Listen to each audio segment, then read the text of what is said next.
Ívar, þetta gekk ekki í kvöld? Nei, því miður, það vantaði svona aðeins upp á þetta í lokin hjá okkur og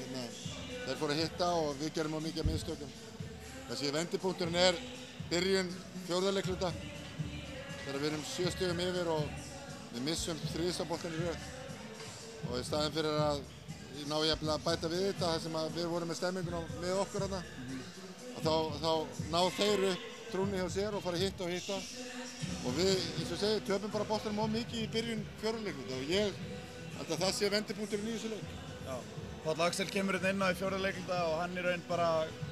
klárar dæmið fyrir það þegar hann setur hérna einhver 5 eða 7 stig í röð. Já, hann gerði það í lokin sko. En eins og ég segi, við hefðum átt að vera á undan þessu, kannski vera búin að búa til okkur aðeins meira forskot og þannig að við komum bara ekki tilbúinir í fjórða leikluta eftir frábæran endir á þriðja og það er eitthvað dýrt bara í lokinu sko. Þetta ætlar að vera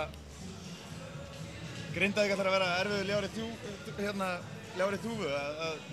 þetta er aftur erum við sem sagt í sömu stöðu Já, við erum, eins og segi, við erum með leikinn í okkar hendi og þá förum við bara í að gera eitthvað annað heldur en við erum búin að gera, við slökum aðeins á í vörninni, menn kannski orðið þreyttir eða eitthvað og við missum þá í frí skot og missum þá í frí gegnumbrot og eins og segi gerum mistök í sókninni og þeir fá hraðurupplöp við bakið á okkur sem við vorum ekkert búin að fá í þessu leik en þeir fengu það í fjórða leikluta við vorum alveg búin að stoppa það í alla leikinn fram að fjórða leikluta